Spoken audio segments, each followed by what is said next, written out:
بسم اللہ الرحمن الرحیم الحمد للہ والصلاة لأہلہ اما بعد۔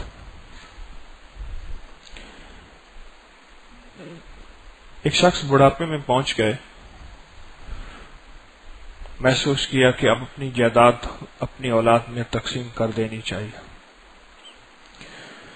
انہوں نے اپنی ساری جائیداد اپنی اولاد میں تقسیم کر دی، لیکن ایک سب سے قیمتی موتی اپنے پاس رکھا اور کہا جو میری سب سے اچھی اور زیادہ خدمت کرے گا یہ موتی میں اسے دوں گا۔ 3 بیٹے تھے، خدمت کا نظام چلنے لگا۔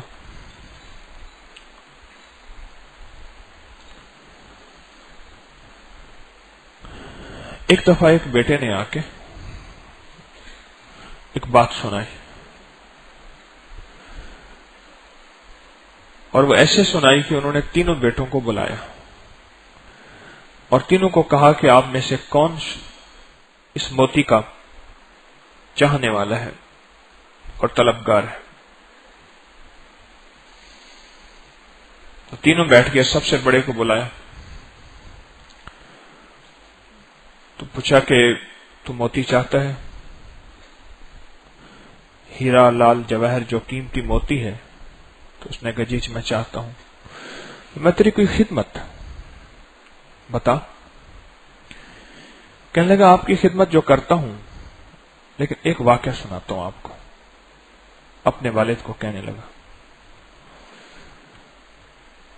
کہ میں نے ایک بندے کے 500 درہم لیے اور اس کے پاس کوئی تحریر نہیں تھی اور بہت عرصہ ہو گیا۔ ایک دفعہ وہ بندہ آیا اور مجھ سے کہنے لگا کہ وہ 500 درہم مجھے واپس دے۔ میں نے اس سے پوچھا آپ کے پاس کوئی تحریر، کوئی ریکارڈ جس کی وجہ سے آپ کہہ رہے ہیں کہ وہ 500 درہم آپ کے ہیں؟ اس نے کہا کفا باللہ وکیلا، اللہ وکیل ہے، کفا باللہ شہیدا، اللہ گواہ ہے۔ بس اس بات کے کہنے پہ میں نے اسے 500 درہم لوٹا دی اور 500 درہم اس کو دے دی۔ ابا جی کیا یہ خدمت نہیں؟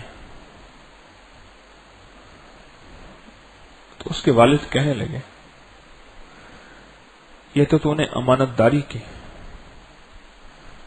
خدمت تو وہ ہوتی ہے جس میں اپنی جان کو تکلیف ہو، اپنے مال کا گھاٹا ہو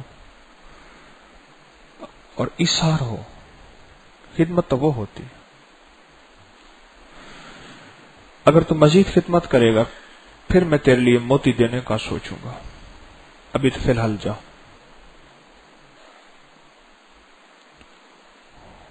دوسرے بیٹے کو بلایا، اس سے پوچھا تو موتی چاہتا ہے؟ ہاں چاہتا ہوں۔ کوئی خدمت بتا۔ اس نے کہا میں لکڑی کے ایک پل پہ جا رہا تھا، نیچے دریا تھا، ایک چھوٹا سا بچہ اپنے والدین سے جدا ہو کے دوڑ رہا تھا اور اچانک یہاں میں گر گیا۔ وہاں موجود کسی شخص نے جرأت نہ کی کہ اس بچے کو نکال سکے۔ میں نے اپنی جان کی بازی لگائی اور میں کود گیا اور اس بچے کو نکال کے لے آیا۔ یہ کام میں نے اپنے لیے نہیں کیا، یہ دوسروں کے لیے کیا۔ کیا خیال ہے آپ کے ہاں یہ خدمت نہیں ہے؟ اپنے والد سے کہنے لگا۔ تو اس کا والد کہنے لگا خدمت ضرور ہے لیکن وہ خدمت نہیں جو میری مطلوب ہے۔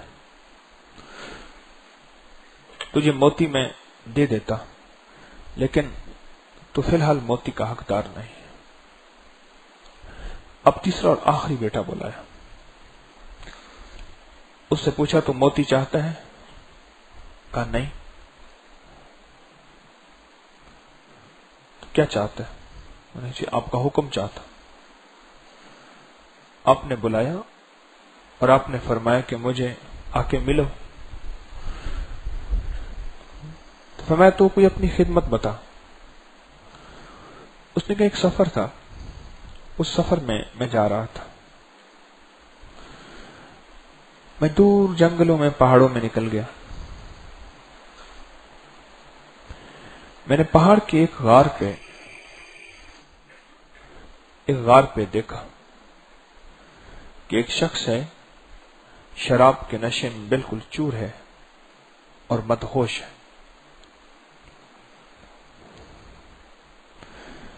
اور وہ ایسے انداز سے گرا ہوا ہے غار کے دہانے میں جس کے دوسرے رخ پہ ایک بہت بڑی ڈھلوان ہے. اگر میں اسے تھوڑا سا بھی ایسے لڑکا دیتا، دھکا دے دیتا، تو وہ بہت گہری کھائیوں میں چلا جاتا، کیونکہ وہ میرا خود جانی دشمن تھا اور اس نے مجھے کئی بار نقصان پہنچایا. اور آج موقع تھا بدلہ لینے کا. لیکن میں نے کیا کیا؟ اپنا منہ چھپایا، اور اپنا منہ چھپا کے اس کو کندھے پہ اٹھایا، اس کو ایک جگہ لے گیا، اس کا منہ دھلایا، اور منہ دھلانے کے بعد اس کو اس کے گھر پہنچایا اور واپس چلا گیا. اور منہ اس لیے چھپایا کہ کہیں وہ مجھے دیکھ نہ سکے اور زندگی بھر شرمندہ نہ ہو کہ میں نے اس کے ساتھ کیا کیا اور اس نے کیا کیا. باپ کہنے لگا کہ تو نے عمل کیوں کیا تھا؟ کہا اللہ کی رضا کے لیے. اور تیرا جذبہ کیا تھا؟ انسانیت کی خدمت. سچ بتا، تو نے یہ واقعہ مجھے موتی لینے کے لیے بتایا؟ کہا نہیں. کیوں بتایا؟ آپ کا حکم تھا. فرمایا تو حقدار ہے موتی کا. اور باپ نے موتی اسے دے دی. ابراہیم بن ادم رحمت اللہ علیہ جا رہے تھے.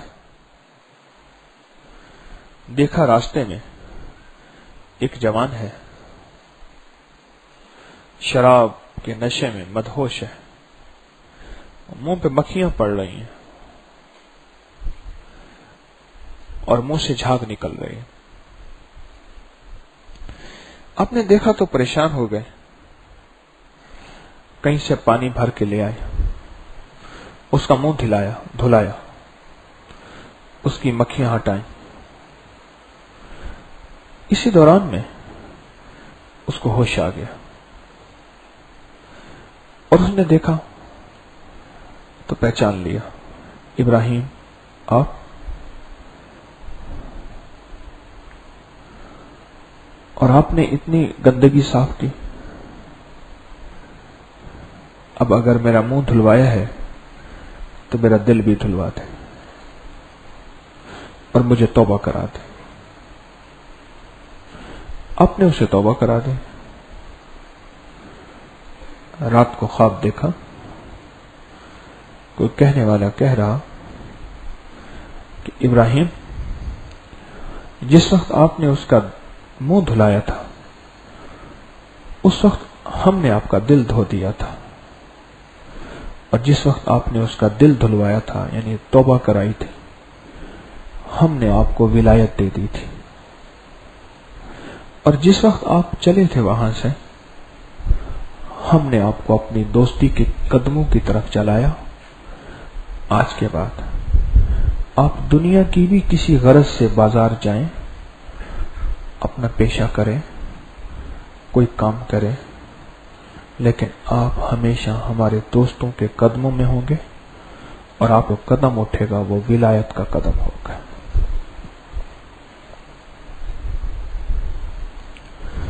اپنی ذات کے لیے جینا تو سب کو آتا ہے. امت کے لیے اور عالم کے لیے اور انسانیت کے لیے جینا. یہاں تک فرمایا آپ نے جاگتے رہنا ہے, میری بات پہ توجہ کرنا ہے. یہاں تک فرمایا کہ جو کسی نابینا شخص کو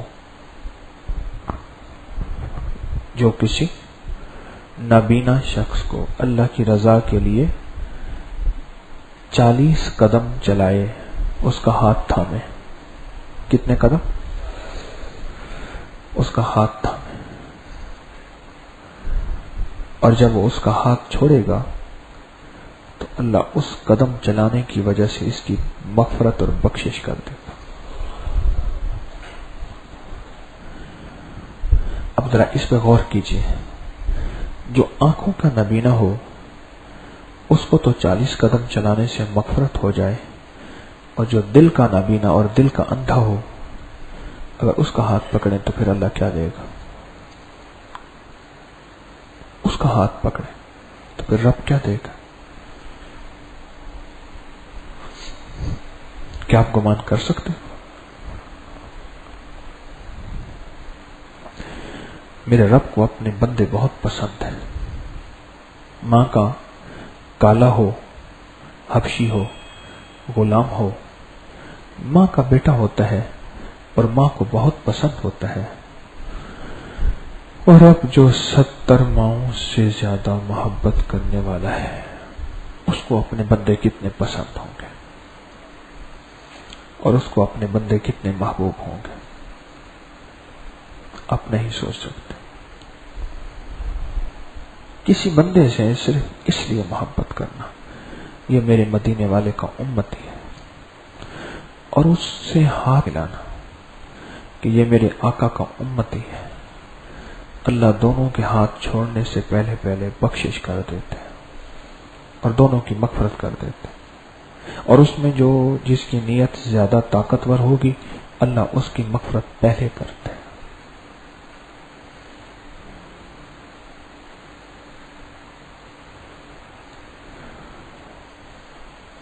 میں حج پہ گیا, اللہ نے مجھے چند حج کروائے ہیں. ایک حج پہ میں نے ارادہ کیا کہ میں اپنے لیے کوئی دعا نہیں کروں گا, کوئی دعا نہیں کروں گا. کعبہ کو دیکھتے ہوئے, طواف کرتے ہوئے, سعی میں چلتے ہوئے, صفا مروہ پہ دعا کے اوقات میں, مینا میں,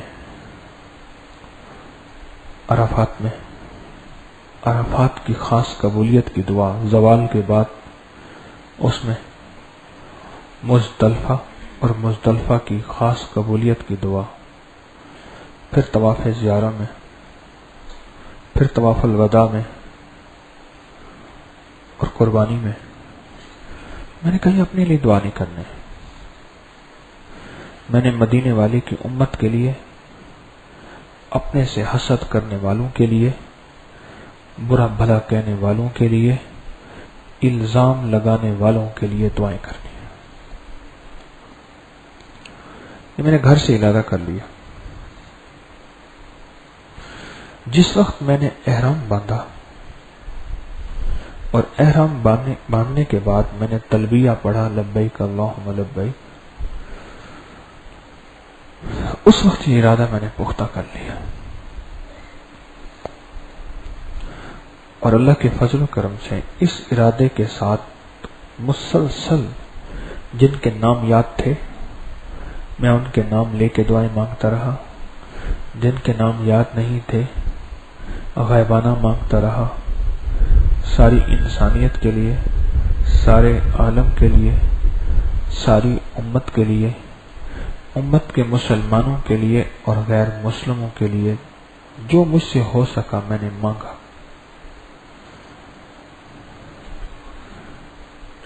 جب میں گھر پہنچا حج کے سفر کے بعد تو گھر آتے ہی کچھ احباب انتظار کر رہے تھے, قدرتی مل گئے تو کہنے لگے دعا کرائیں. اور میں حاجی 300 گھرانوں کی سفارش کرے گا. کتنی؟ اور ایک روایت میں ہے گھر جب تک نہیں پہنچے اس وقت سے پہلے پہلے جو دعا مانگے قبول ہوگی. اور ایک روایت میں ہے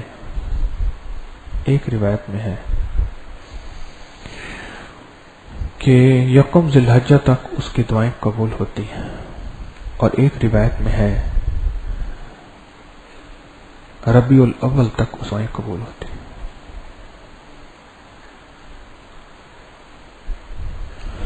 اس وقت بھی میں نے ان لوگوں کے لیے مانگا اور انسانیت کے لیے مانگا. آخر میں نے اپنے لیے مانگا.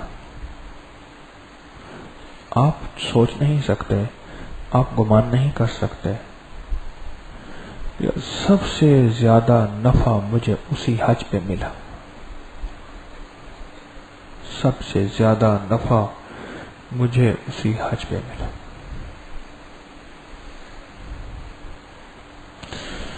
آپ نے کتاب میں پڑھا ہوگا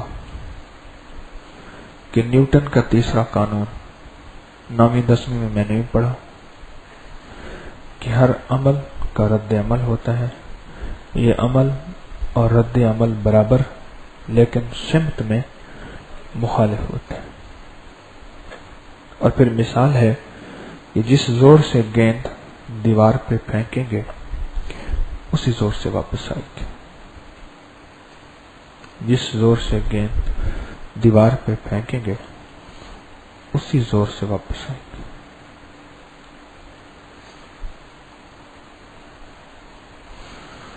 امت کے لیے جو بندہ خیر خواہی چاہے گا، صرف خیر خواہی چاہے گا، اللہ اس کی ساری خیر خواہی اکٹھی کر کے اسی کو دے دے. ایک اللہ والے جا رہے تھے، ایک جنازہ دیکھا، 3 مرد 1 عورت نے جنازہ اٹھایا ہوا، چوتھا مرد نہیں تھا کہ چارپائی کا پایا جو ہے وہ کندھا دیتا، بلکہ چوتھی عورت تھی. انہوں نے جا کے جنازہ تھام لیا. عورت پیچھے پیچھے ساتھ چلنے لگی. جنازہ رکھا تو پوچھا یہ کون ہے؟ وہ بوڑھی کہنے لگی میرا بیٹا ہے، ہجڑوں جیسی حرکتیں کرتا، مر گیا، اتنا قابل نفرت، کوئی اس کے جنازے پہ نہ آیا. جنازے میں بھی 3 تھے، ابھی 3 ہیں اور چوتھی میں ہوں. تو شیخ نے اس کا جنازہ پڑھا اور جنازہ پڑھنے کے بعد اس کی تدفین میں شرکت کی. رات کو جب سوئے عجیب خواب دیکھا. وہ شخص تاج پہنے اور اللہ کی محبت میں نہایا ہوا، ساری نعمتیں، سب چیزیں. تو پوچھا یہ مقام کیسے ملا؟ کہنے لگا ساری دنیا، ساری زندگی لوگوں نے مجھ سے نفرت کی، اور جب اللہ کے پاس پہنچا تو اللہ پاک نے فرمایا تجھے ایسا تو میں نے بنایا تھا، ساری عمر تجھ سے لوگوں نے نفرت کی، آج میں بھی تجھ سے نفرت کروں، پھر بندوں اور رب میں فرق کیا رہا؟ اور میرے رب نے میری مغفرت کر دی، اور آپ کو میں جزاک اللہ کہتا ہوں کہ اللہ تجھے جزائے خیر دے، تو نے میرا جنازہ پڑھایا، میں تجھے جزاک اللہ کہتا ہوں. انسانیت کے گرے پڑے شخص سے بھی نفرت نہ کرنا. گرا پڑا شخص، انسانیت کے لیے جینا، انسانیت کے لیے مانگنا اور انسانیت کے لیے خیر خواہی چاہنا. میرے رب کو اتنا محبوب ہے، اتنا محبوب ہے، آپ سوچ نہیں سکتے.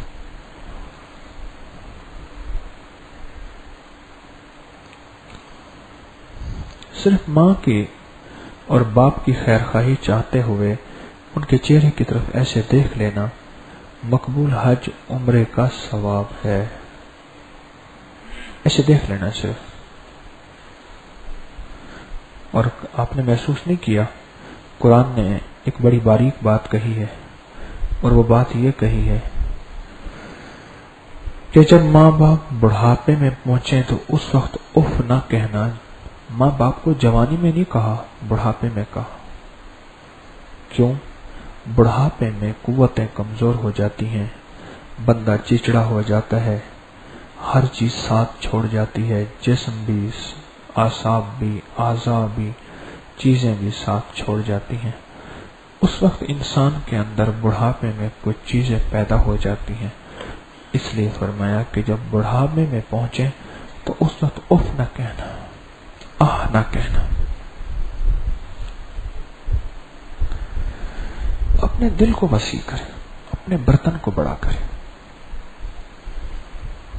جب تک دل وسیع نہیں ہوگا، برتن بڑا نہیں ہوگا، آپ سب کو ساتھ لے کے نہیں چل سکیں گے،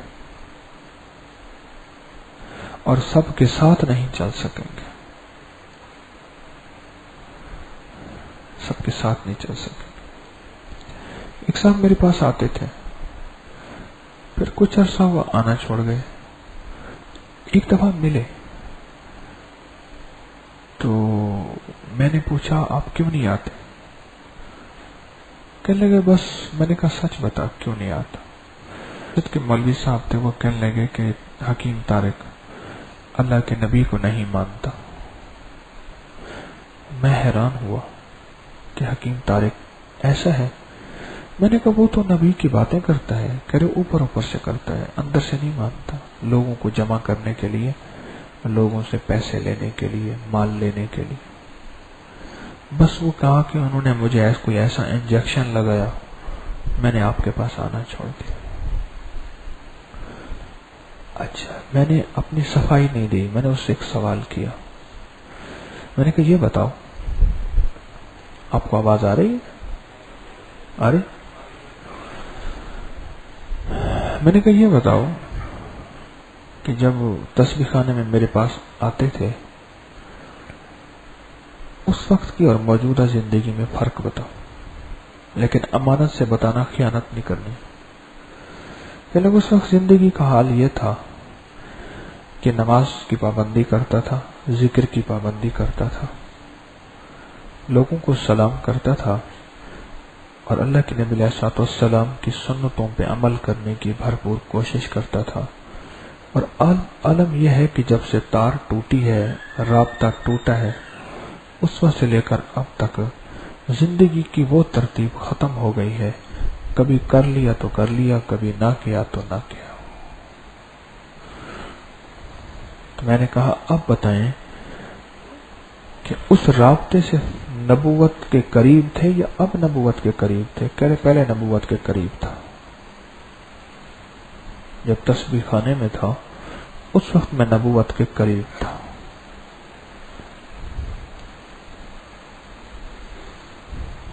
اگر تو لوگوں کی باتیں سن کے چلنے ہیں تو پھر آپ منزل چھوڑ بیٹھیں گے، راہیں چھوڑ بیٹھیں گے. اور اگر اللہ کے لیے چلنا ہے اور اللہ کے رسول کو راضی کرنے کے لیے چلنا ہے تو پھر آپ کو منزل شاندار مل گئی ہے تسبیح خانے کے نام پہ. پھر سنیں یہ بات، پھر منزل آپ کو شاندار مل گئی ہے تسبیح خانے کے نام پہ. اب صرف قدردانی کرنا اور قدردانی کر کے اپنے آپ کو قبول کرانا باقی ہے.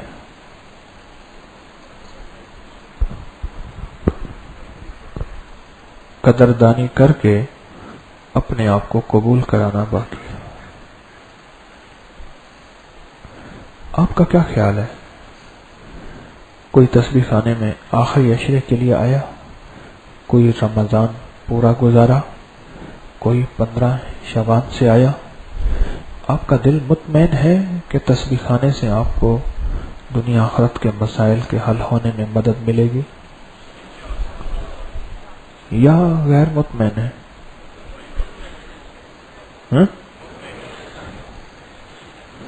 اور آپ کے اطمینان کی خود دلیل یہی ہے کہ آپ یہاں بیٹھے ہیں.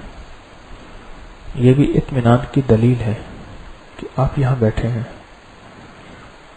اور مطمئن ہیں. روٹی جلی ملی، سالن سڑا ملا، پانی گرم ملا،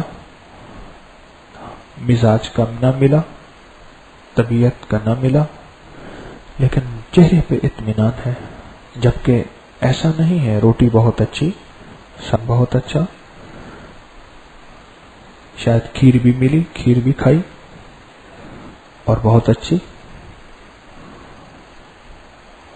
جس میں بادام کشمش اور میوے نہیں تھے، اور جس کی مجھے شکایت ہے خدمت والوں سے.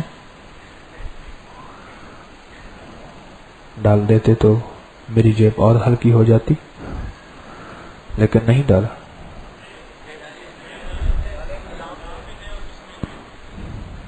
اچھا تو شاید تھوڑا ڈالا.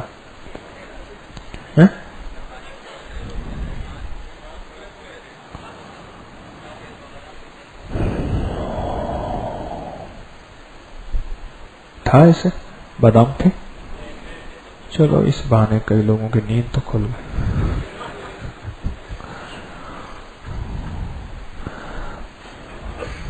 میرے درس کے نام پہ نہ کھلی، بادام کے نام پہ کھل گئی.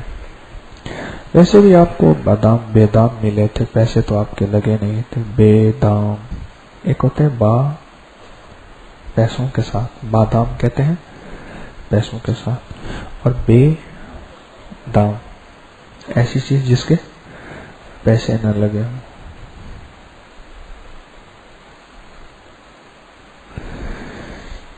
ایک اعتماد ہے، ایک اطمینان ہے، اور وہ اعتماد اور اطمینان آپ کو یہاں لٹائے اور بٹھائے ہوئے ہیں.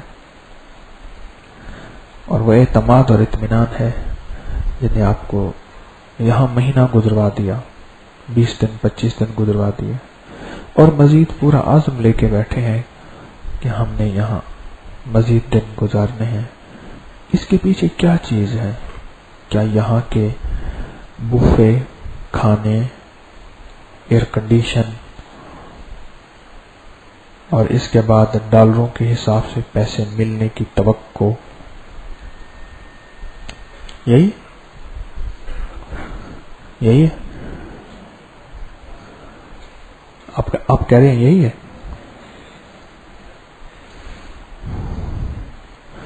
سچ پوچھیں، آپ میں سے ایسے لوگ بھی ہیں جن کے گھر میں نوکروں کی فوج در فوج ہے. انہوں نے یہاں کسی کو اظہار نہیں کیا کہ ہم بھی وہ ہیں جنہوں نے آج تک اپنے کپڑوں میں ازاربند نہیں ڈالا اور اٹھا کے غسل خانے کے دروازے پہ اپنے کپڑے کبھی رکھے ہوں. مجھے ایک صاحب کہنے لگے آج مجھے مزہ آیا. کس چیز کا؟ کہا خدمت کا. میں نے کہا وہ کیسے؟ کہنے لگے میں نے غسل خانے کے دروازے پہ کپڑے لٹکائے اور جب پہنے لگا تو ان میں سے آدھے گیلے ہو گئے، اور پہلے میری استری پہ اگر ہلکا سا چھینٹا پڑ جاتا تھا تو میرے لیے ضروری تھا کہ میں کپڑے تبدیل کروں، اور میرے گھر والوں کو پتا تھا کہ یہ سوٹ نہیں پہنے گا، اس کو پھر سے استری. آج کپڑوں پہ پانی پڑ گیا، میں نے ایسے دیکھا، کہا مجھے احساس ہی نہیں ہوا، اور میں نے پہن لیے، اور پہننے کے بعد میں مطمئن ہوں. مجھ سے کہنے لگا یہ کیوں ہوا؟ میں نے اپنے آپ سے پوچھا کیوں ہوا؟ کہا میں نے محسوس کیا یہاں روحانیت ہے اور نورانیت ہے اور یہاں برکت ہے جس نے میرے اندر کو بدل کے رکھ دیا. اور اس روحانیت، نورانیت اور برکت کی بنیادی وجہ امت ہے، انسانیت ہے، لوگوں کی خیر خواہی کا جذبہ ہے، اور لوگوں کے نفع کے لیے کوشش ہے، جس میں ہم 100% ہونے کا دعویٰ نہیں کر سکتے، لیکن ایک کوشش ہے. کبھی آپ نے کوئی دعائیں قبول کرانی ہو، میں نے اس کے بہت سے عمل بتائے، آج ایک عمل اور بھی بتائے دیتا ہوں۔ اگر چاہتے ہیں کہ اپنی دعائیں قبول کرائیں اور بہت زیادہ قبول کرائیں تو کبھی نا دعا کے لیے 2 نفل پڑھ لیں حاجت کے، اور 2 نفل حاجت کے پڑھ کے پھر اللہ سے ایسے لوگوں کے لیے مانگنا شروع کر دیں جو اسلام کے دشمن ہوں، جو ایمان کے دشمن ہوں، جو ملک اور قوم کے دشمن ہوں، جو میری ذات کے دشمن ہوں، جو میرے ماں باپ کے دشمن ہوں، جو میری عزتوں کے دشمن ہوں، جو میرے وقار کے دشمن ہوں، جو میری دولت کے، جو میری اولاد کے اور میرے گھر والوں کے دشمن ہوں، ان کے لیے مانگنا شروع کر دیں۔ ہے بڑا مشکل، لیکن تھوڑی سی ہمت کرنی پڑتی ہے اور تھوڑی سی کوشش کرنی پڑتی ہے۔ آپ سوچ نہیں سکتے یہ دعا آپ کے حق میں کتنی قبول ہوگی۔ اس کے ساتھ ایک میں دلیل دیتا ہوں، غور سے میری طرف دیکھیں گے، توجہ سے دیکھیں گے، پیار سے دیکھیں گے۔ دیکھ لیا؟ نہیں دیکھا؟ اللہ کے حبیب نے ساری عمر اپنے اہل بیت کے لیے تو تھوڑا مانگا، اور حتیٰ کہ یہاں تک فرمایا کہ یا اللہ میرے اہل بیت کا رزق کم کر دے، اور ساری عمر اپنی امت کے لیے مانگا۔ اپنے گھر والوں کے لیے تو خود رزق کم کروایا، اور امت کے لیے ساری کائنات کے خزانے مانگے، دنیا مانگی، آخرت مانگی۔ اور اللہ کا نظام دیکھیں کہ جو بندہ یہ آج بھی دعا کرے گا وہ نبی تو نہیں بن سکتا، وہ صحابہ اہل بیت تو نہیں بن سکتا، لیکن قیامت کے دن ان لوگوں کی صفوں کے ساتھ کھڑا ہوگا۔ یہ کون ہے؟ نبی ہے؟ نہیں۔ کوئی پیغمبر ہے؟ کہا نہیں۔ یہ کون ہے؟ کہا وہ شخص ہے جس نے ساری عمر نبیوں اور پیغمبروں جیسا غم لیا اپنے دل کے اندر انسانیت کا اور مسلمانوں کا۔ یہ وہ شخص ہے، اور آج یہ ان لوگوں کی صفوں میں کھڑا ہے، اور اس کے لیے نبوت سے 1 درجہ کم کا اللہ اس کو جنت عطا فرمائیں گے، کیونکہ نبی تو ہے نہیں، ہے تو امتی۔ کبھی کوئی مشکل ہو، پریشانی ہو، اپنے لیے مانگنا چھوڑ دیں، غیروں کے لیے مانگنا شروع کر دیں، دکھ دینے والوں کے لیے، تکلیف دینے والوں کے لیے، کانٹے بچھانے والوں کے لیے مانگنا شروع کر دیں۔ یہ میرے محبوب مدینے والے کا شیوا تھا۔ پتھر مارے، اور اگر اس دن فرما دیتے میرے آقا فرشتوں کو، جو فرشتے آئے تھے پوچھنے کے لیے، ان سے فرما دیتے کہ ہاں ٹھیک ہے، طائف کو 2 پہاڑوں کے درمیان کچل دے، آج ہم مسلمان نہ ہوتے، کیونکہ محمد بن قاسم ثقفی تھا، بنو ثقیف سے تھا، اور وہ سارے تکلیف دینے والے ثقفی تھے، بنو ثقیف سے تھے۔ حجاج بن یوسف بھی ثقفی تھا، اور یہ عماد الدین اس کا اصل نام تھا، اور کنیت محمد بن قاسم تھی۔ یہ بھی حجاج کا بھتیجا تھا اور داماد بھی تھا، اور ثقفی تھا، بنو ثقیف سے تھا۔ وہ اس قبیلے سے جس قبیلے نے پتھر مارے تھے، اور اگر اس وقت بد دعا فرما دیتے اور وہ رگڑے جاتے اور کچلے جاتے، کیا ان میں سے کوئی بندہ یہاں نہ آتا؟ سن 93 ہجری میں کراچی کے رستے یہاں پہنچے، اور 2 سال وہ بندہ یہاں رہا۔ سن 95 ہجری کے آخر میں وہ بندہ چلا گیا، اور اسلام کی شمع ہمیں دے گیا۔ اپنے قلب و جگر بہت اونچے کریں، اپنا دل بہت وسیع کریں۔ آج کے بعد مزاج میں امت کے لیے مانگنا آ جائے، انسانیت کے لیے مانگنا آ جائے۔ آج کے بعد میرے والا حال نہ کرنا. اپنا حال بتاؤں. میں بعض اوقات کہتا ہوں کہیں میرا حال بھی پوچھا, بعض اوقات کہتا ہوں تو آپ کہتے ہیں السلام علیکم حکیم صاحب کیا حال ہے آپ کا؟ جی میں ٹھیک ہے. کہہ رہے وہ آپ نے کہا تھا نا کہ میرا حال نہیں پوچھا. تو میں نے کہا میں آپ کا حال پوچھنے آیا ہوں. میں کہ ٹھیک ہے حال پوچھ لیا. اب انہوں نے کہا اب مسئلہ یہ ہے میرے والا حال نہ کرنا کہ یا اللہ سارے انسانوں کو کی خیر اور بھلا کر دے, لہٰذا اب مسئلہ میرا یہ ہے. میرے والا حال نہ کرنا. میرے ساتھ جو کر لیا سو کر لیا. امت کے ساتھ میرے والا حال نہ کرنا. سب کی خیر سب کا بھلا آمین. اور ایک بندہ تھا تو ان کے گھر میں ایک بندہ روٹی لینے آتا تھا تو ایسے دعا کر کے کہتا تھا اجمعین. ایک دفعہ اس نے کہا کہ آپ کیا کہتے ہیں؟ روزانہ روٹی لینے آتے ہیں, آپ کیا کہتے ہیں؟ اس نے کہا بس یہ میرا اپنا استاد کا دیا ہوا گر ہے, میں وہ کرتا ہوں. کیا کہتے ہیں؟ اس نے کہا میں کہتا ہوں اللہم ربی حاتج منگر کا چھبی اجمعین.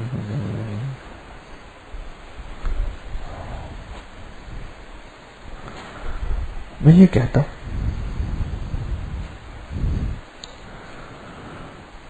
تو میرے والا حال نہیں کرنا امت کے ساتھ. امت تو پہلی ہی بیچاری کمزور ہو چکی ہے.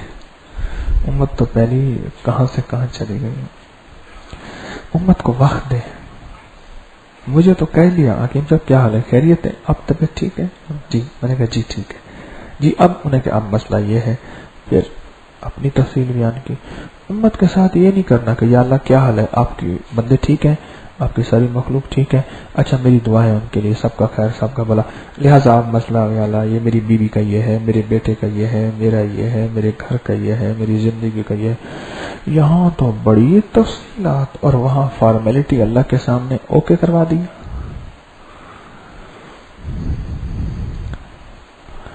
پھر اللہ کے ساتھ میرے والا حال کریں گے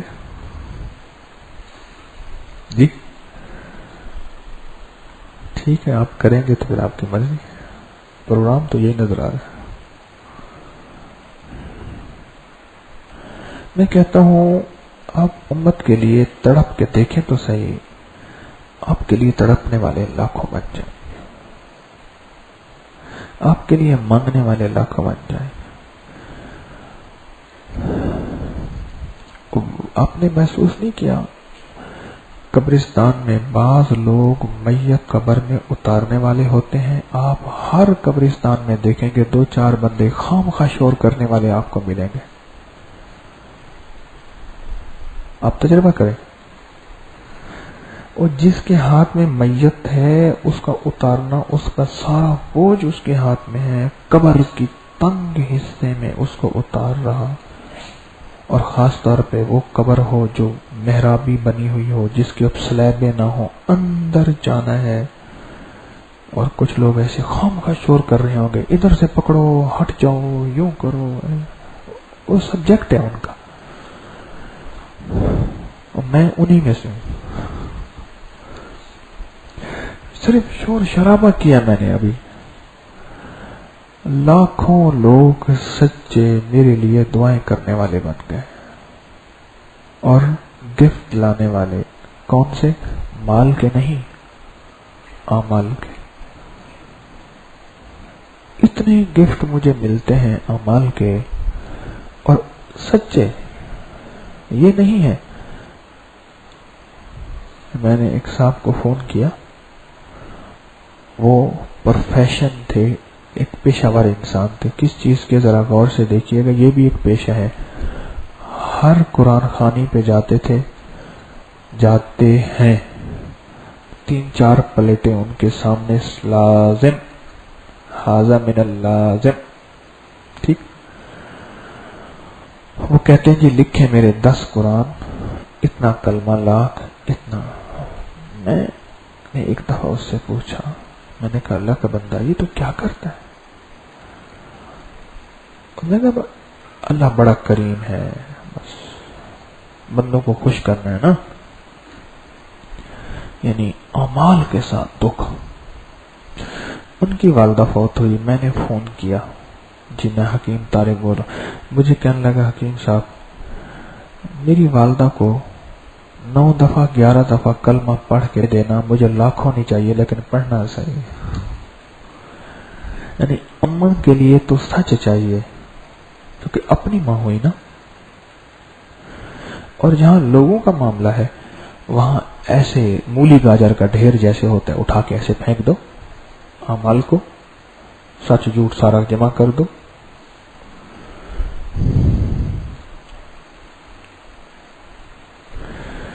ابھی تو میں نے وہ قبرستان میں کھڑے اوپر قبر والے کی طرح شور شرابہ شروع کیا. کام کہاں کیا, ابھی شور شروع کیا. اس شور کرنے پہ اللہ پاک جل شانہ نے پورے ورلڈ اور انسانیت کو جمع کر دیا اور ان کے دل میں محبت ڈال دی. اگر جس دن امت کا غم میرے اندر آ جائے گا اس دن کیا بنے گا؟ اللہ کی مدد اور رحمت کا, اس کی شفقت اور عطا کا. تو آپ مالدار بننا چاہتے ہیں تو بتا دیں, رزق پانا چاہتے ہیں تو بتا دیں, برکت پانا چاہتے ہیں تو بتا دیں, اور اگر نہیں پانا چاہتے تو بھی بتا دیں. جی پانا چاہتے ہیں دنیا بھی اور پھر دنیا حسنۃ وفی الآخرۃ حسنۃ. تو پھر اپنے حلقے سے اپنے خول سے نکلیں, اپنے حلقے سے اپنے خول سے نکلیں. جو آج تک خول چڑھایا ہوا ہے نا اپنی اماں, اپنا ابا, اپنے بچے, اپنی بہن, اپنا بھائی, اس خول سے نکلیں. جب اس خول سے نکلیں گے آپ کے اندر محمدی مزاج پیدا ہوگا, اور محمدی مزاج میرے رب کا سب سے محبوب اور مطلوب مزاج ہے. اور اللہ اس کی برکت سے آپ کی نسلوں کو عزت, برکت, راحت, رحمت, خوشیاں اور کامیابیاں عطا فرمائے گا. میں نے ایک عمل بتایا تھا کہ پانی کے کنارے کھڑے ہو کے اللہم ارحم امت محمد. کسی کو یاد ہے؟ جس کو پتہ ہے ہاتھ کھڑا کرے. چند لوگوں کو خبر ہے یہ تو بس. میں نے کہا تھا کہ جب پانی کے کنارے جائیں, میں ابھی کراچی کے درس میں گیا تو جن کے ہاں ٹھہرا ہوا تھا, میں نے کہا ان کا گھر, میں نے کہا سمندر پہ چلیے ذرا.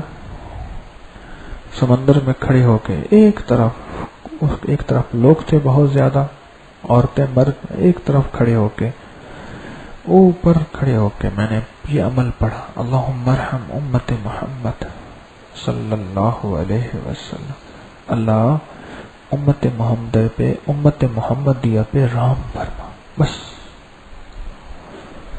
جو بندہ پانی کے کنارے کھڑے ہو کے یہ پڑھے گا, اللہ پاک اس پہ بے شمار عنایات, رحمتوں کے دروازے کھول دیتے ہیں. اور اس کے میں نے باقاعدہ کمالات اور فضائل بتائے ہوئے ہیں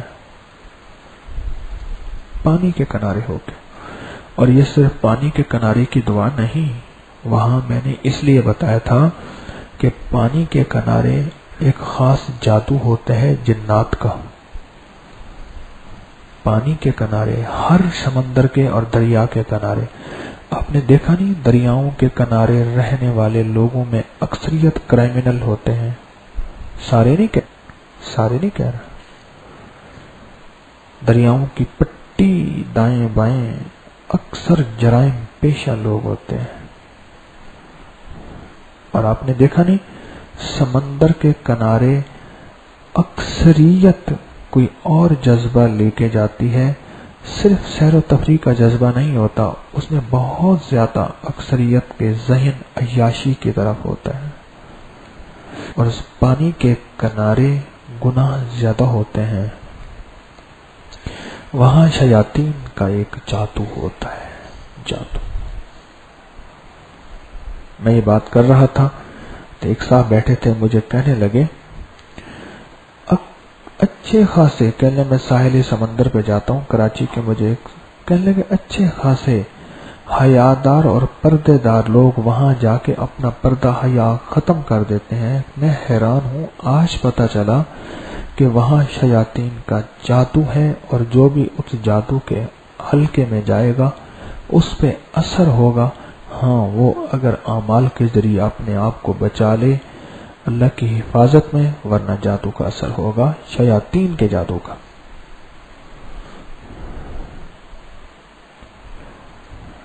صرف ایک لفظ ہے, اللہم ارحم امت محمد.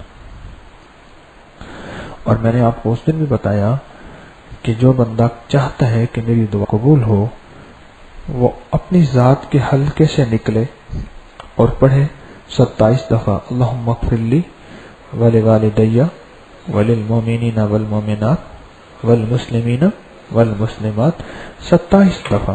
آگے 2 الفاظ ہیں احیاء اور اموات, وہ بھی پڑھ سکتا ہے. تو 27 بار. مجھے ایک نہیں, 2 نہیں, بے شمار لوگوں نے یہ بات بتائی, ایک نہیں, 2 نہیں, بے شمار لوگوں نے یہ بات بتائی, اور یہ بتایا کہ جس وقت ہم چاہتے ہیں کہ ہماری دعا جو مانگے قبول ہو, پورے خلوص, یقین, سچے جذبے کے ساتھ پہلے 27 دفعہ یہ پڑھتے ہیں, اور اس کے بعد جو دعا مانگتے ہیں قبول ہوتی ہے. کیونکہ اس دعا کے ساتھ اللہ پاک جل شانہ کی مدد کے وعدے ہیں, رحمت کے وعدے ہیں, مغفرت اور بخشش کے وعدے ہیں امت کے لیے, اور جو امت کو مانگے گا رب پہلے اسے عطا فرمائے گا. اور اس دعا کے ساتھ ایک اور وعدہ ہے حیرت انگیز, وہ کسی اور دعا کے ساتھ وعدہ نہیں ہے, میں نے کم پڑھا ہے, میری معلومات کی کمی ہو سکتی ہے.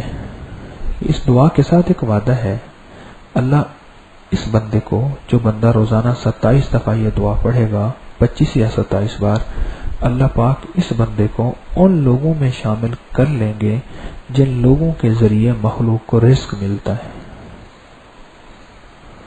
خود رزق جن کے ذریعے ملتا ہے, تو جن کے ذریعے رزق ملے گا, سوچو اس کو کتنا رزق ملے گا, اس کو کتنا ملے گا, اس کو کتنا ملے. اور فرمایا کہ ان لوگوں میں شامل ہو جاتا ہے جو یہ دعا پڑھتا ہے, جو مستجابت دعوات لوگ ہیں. اور مستجابت دعوات پتہ کسے کہتے ہیں؟ ایسے ہاتھ اٹھایا اور منہ پہ پھیرنے سے پہلے پہلے فیصلے ہو گئے, منہ پہ پھیرنے سے پہلے فیصلے ہو, یہ مستجاب دعوات لوگ ہوتے ہیں. تو آج کے بعد میں بھی فیصلہ کروں, آپ بھی فیصلہ کریں, اپنے حلقے سے نکلنا ہے. اپنے جو ہم نے حصار کھینچا ہوا ہے, اپنے ارد گرد قلعہ بنایا ہوا ہے, دیوار بنائی ہوئی ہے, بس کہ ہم ہی تو ہیں, وہ ہم ہیں, یا ہمارے مسائل ہیں, یا ہماری مشکلات ہیں, اس سے آج کے بعد نکلنا ہے. آپ نے کبھی سوچا نہیں سلام کرنے والا سلامتی کیوں پاتا ہے؟ اس کی وجہ یہ ہے کہ وہ کہتے ہیں السلام علیکم, اللہ تجھے چوٹوں سے بچائے, اللہ تجھے درد سر سے بچائے, دل کے درد سے بچائے, پیٹ کے درد سے بچائے, کمر کے درد سے بچائے, ٹانگوں کے درد سے بچائے, دل کے درد سے, غموں کے, مشکلیں اور ٹینشن سے, مسائل سے, قرضوں سے, بیماریوں سے, تکلیفوں سے, مشکلات سے اللہ تجھے بچائے, اور تیرے اوپر سلامتی ان مسائل کی وجہ سے تیرے پر مشکل نہ ہو بلکہ سلامتی ہو. سلام کرنے والا دراصل یہ ساری دعائیں اکٹھی کر کے اس کو دیتا ہے, اور ساری دعاؤں کا مجموعہ بنا کے کہتا ہے السلام علیکم, السلام. جو سلام کرتا ہے, ایک بندہ تھا, اس کے اوپر جنات بہت تھے. یہ بات بھی سننے کی ہے, اچانک یاد آئی, بہت جنات تھے, اس کو نظر آتے تھے, اور اس کے ہر مسئلے میں رکاوٹیں, حتیٰ کہ یہاں تک کہ شادی کا رشتہ ہوتا تھا نا, رشتہ طے ہوا ہے, اس کو کان میں آ کے بتا دیتے تھے فلاں وقت فلاں ڈیٹ میں یہ رشتہ ٹوٹ جائے گا، اور فلاں وقت اور فلاں ڈیٹ اور فلاں گھڑی میں وہ رشتہ ٹوٹ جاتا تھا. مجھے کہنے لگا میری 19 سے 20 رشتے ٹوٹ چکے ہیں. جہاں بھی نوکری میں جاب ہونی تھی پہلے سے کہہ دیتے تھے تیرا انٹرویو ہو جائے گا، وہ تو سلیکٹ ہو جائے گا، آخر میں تیرے فلاں وقت میں رکاوٹیں ڈالیں گے جگہ میں اور تو ناکام ہو جائے گا. اور ایسے ہی ہوتا تھا. اور یہاں تک بتایا کہ مجھے کہنے لگا کہ یہ کاغذ ہے. جب کاغذ رکھا جی میں نے اس کو وظیفہ لکھ کے دیا، مجھے کہنے لگا یہ کاغذ دیکھیں، انہوں نے یہ کاغذ دیا ہے، حکیم طارق کے پاس جائے گا، وہ تجھے یہ وظیفہ دے گا، دیکھیں آپس میں ملائیں ذرا. یہ حکیم طارق تجھے وظیفہ دے گا لیکن ہم تجھے پڑھنے نہیں دیں گے. جب میں نے کاغذ دیکھا میں نے کہا میرا دشمن بڑا شاطر ہے. میں نے کہا ٹھیک ہے اب میں تجھے یہ وظیفہ نہیں دیتا، اب تو ایسا کر سارا دن یا سلام پڑھ اور سارا دن لوگوں کو سلام کر، اس کا مقابلہ کر کے دکھائے. سارا دن کیا پڑھ اونچا بولے کیا پڑھ. دائیں بائیں والوں کی نیند تو کھلے کم از کم. ہمارے ہاں ایک صاحب تھے تقریر کرتے تھے بہت زور سے کرتے تھے، پھر ہانپتے تھے بہت زیادہ، پھر نعرے لگواتے تھے ایک بندہ، پھر اس دوران سانس ٹھیک کر لیتے تھے. وہ ایک وقفہ مل جاتا تھا نا، پانی کے گھونٹ بھی پی لیتے تھے، پھر ایسے کرتے پھر سانس بھی ٹھیک ہو جاتا تھا. پھر اس دوران وقفہ ہوتا تھا. پھر جب سانس ٹھیک نہیں ہوتا تو کہتے نہیں نعرے صحیح نہیں لگے، ذرا اونچا لگاؤ، لگتا ہے تم میں کوئی منافق بیٹھا ہے. پھر لوگ بھی اور ہر بندہ زور زور سے نعرے مارتا، پھر ان کو ذرا وقفہ سانس ٹھیک کرنے کا اور مل جاتا.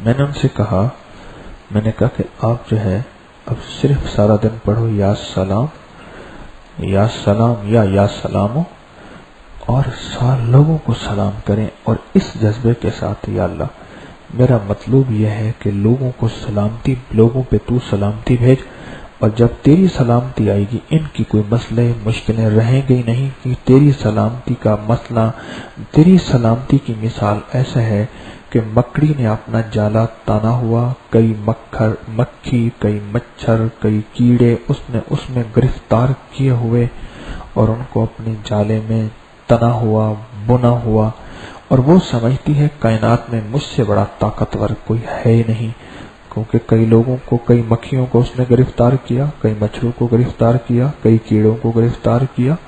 وہ کہتے اس سے بڑی کائنات میں کوئی طاقت ہی نہیں ہے. لیکن جب ایک جھاڑو پھرتا ہے بل نقصف بالحق علل باطل، جب حق آتا ہے اور باطل کے اوپر چوٹ پڑتی ہے تو باطل کا بھیجا نکال کے رکھ دیتا ہے.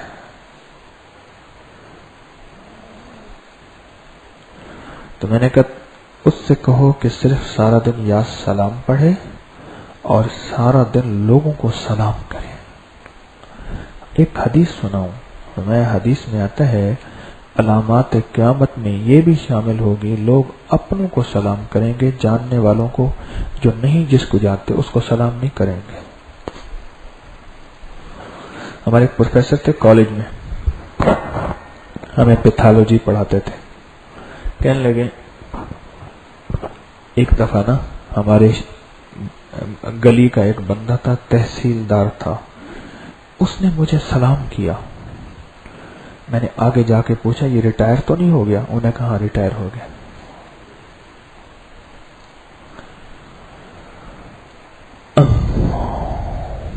حدیث میں آتا ہے علامات قیامت میں یہ بات بھی ہوگی کہ لوگ اپنوں کو سلام، جاننے والوں کو سلام کریں گے. میں نے کہا تو ہر کسی کو سلام کر اور یا سلام و سارا دن پڑھ. کتنا پڑھو؟ میں نے لکھ کے دیا ہوا تھا تو میں نے کہا کاغذ واپس کر. نیچے کاغذ کے لکیر لگا کے میں نے لکھا پاگل. ایک تو ہوتا ہے پاگل، وہ اور ہوتا ہے. ایک ہوتا ہے پاگل، گلے میں دال، گل پئی بجاونی پوندی ہے.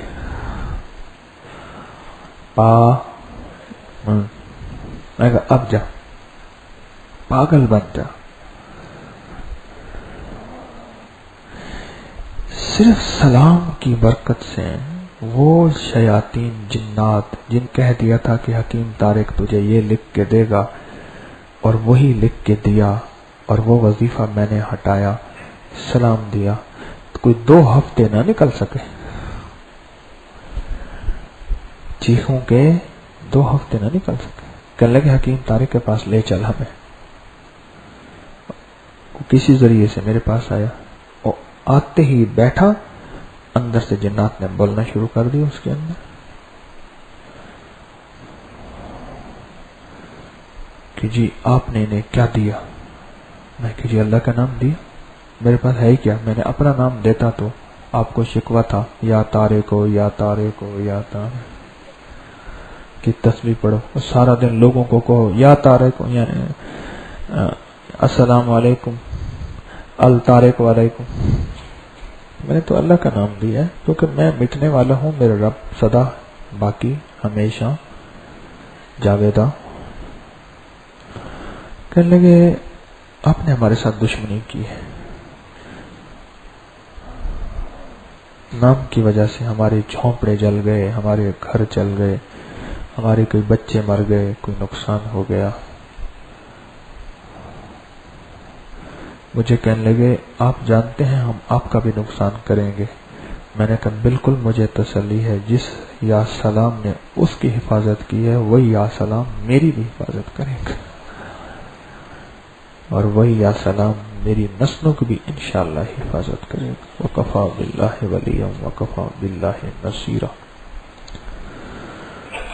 دھمکی بعد پھر منتیں کہ جی آپ اس کو یہ عمل لے لیں، ہم چلے جائیں گے. میں نے کہا آپ کو کیا تکلیف ہے؟ یہ پڑھتا رہے آپ چلے جائیں. بس بات تو اتنی سی ہے، یہ پڑھتا رہے، وقت زیادہ ہو گیا،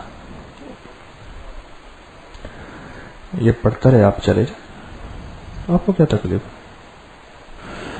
کہنے لگے نہیں آپ اس سے کہیں یہ چھوڑ دیں. میں نے کہا کیوں؟ کہا ہم جہاں بھی جائیں گے یہ لفظ اور اس کی طاقت ہمارا تعاقب کرتی ہے. ہم ہزاروں میل دور چلے جائیں لیکن یہ لفظ اور اس کی طاقت ہمارا تعاقب کرتی ہے اور ہمیں جلاتی ہے، ہمیں تکلیف دیتی ہے. تو میں نے کہا پھر کیوں دشمنی کی تھی؟ اور پتہ ہے دشمنی کی وجہ کیا بنی تھی؟ آدم علیہ السلام کے بیٹوں کی دشمنی کی وجہ بھی عورت بنی تھی، اور یہاں بھی وجہ عورت بنے. کہا ان کی ایک بیٹی ہے جو کھلا گلا، کھلے بال اور کھلے جسم کے ساتھ ہمیں وہ اچھی لگتی ہے، ہم اس پہ عاشق ہیں، اور اس کی وجہ سے ان کے گھر آئے تھے. جنات کو عورت کا کھلا جسم بہت محبوب ہے، کھلے بال بہت محبوب ہیں. پھر وہ مختلف طریقوں سے عورتوں کے اندر مشکلات، کسی میں ٹینشن، کسی میں انگزائٹی، کسی میں بیماری، کسی میں غصہ، کسی میں چڑچڑاپن، اور کسی میں طرح طرح کی بیماریاں، اور اصل شرارت وہیں سے شروع ہوتی ہے. جس طرح انسانوں کی نظر بد ہوتی ہے اس طرح جنات کی بھی. انسان مٹی سے بنا ہوا، اس کی نظر بد میں بھی وہ زہر نہیں، وہ آگ سے بنا ہوا، اس کی نظر بد میں اتنا زہر ہے. مٹی والے کی زہر بھی ہوتی ہے لیکن آگ والے کی زہر پھر کیا کہنا اس کا، اور اس کا کیا آپ اندازہ کر سکتے ہیں. آگ والے کی زہر کا جنات کی بھی نظر بد ہوتی ہے اور سخت ترین ہوتی ہے. اور میرے پاس 1984 سے لے کر آج 16 تک کتنے سال ہو گئے؟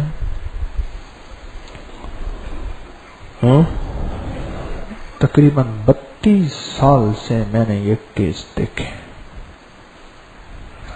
32 سال سے. اور یا سلام آخر کار یہ ہوا کہ اللہ نے ان کے سارے گھر کو ہدایت بھی دی اور جسم ڈھانکنا بھی دیا اور جنات کا خاتمہ بھی کیا. اور یا سلام کے پیچھے جذبہ کیا تھا؟ لوگوں کو اللہ سلامتی دے دے، لوگوں کو خیر دے دے. وہ سب کو سلام کرتا تھا اور یا سلام پڑھتا تھا، تو لوگوں کے جذبہ خیر کی وجہ سے اللہ نے اس کا گھر بھی بچا دیا اور اس کو خیر بھی دے دی. یہ ہے لوگوں کے لیے مانگنے کے فائدے. تو آج کے بعد اپنے مزاج میں ہر معاملے میں تسبیح خانے سے ہی کام شروع کر دیں.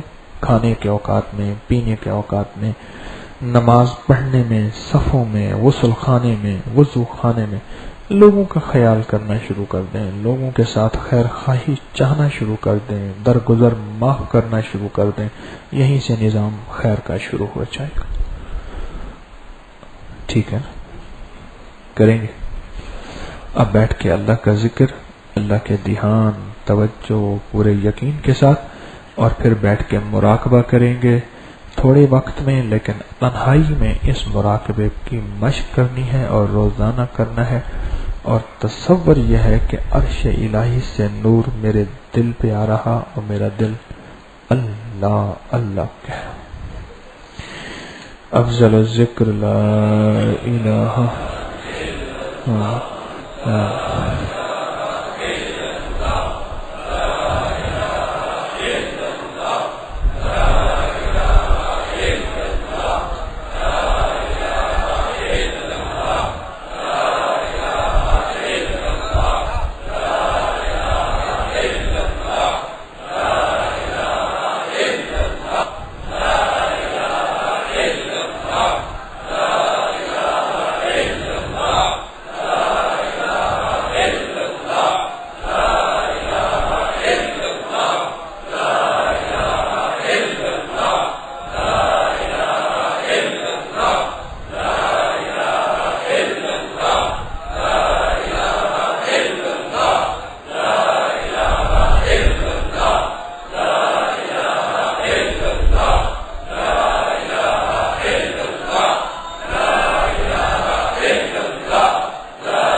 اللہ اللہ اللہ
اللہ اللہ اللہ اللہ اللہ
لا إله إلا الله محمد رسول الله نستغفرك ونتوب إليك نستغفرك ونتوب إليك سبحان الله وبحمده سبحانك اللهم وبحمدك أشهد أن لا إله إلا أنت نستغفرك ونتوب إليك أنت نستغفرك ونتوب إليك أنت نستغفرك ونتوب إليك رب اغفر وارحم وأنت خير الراحمين رب اغفر وارحم وأنت خير الراحمين وصلى الله على النبي الكريم آمين برحمتك يا رحمن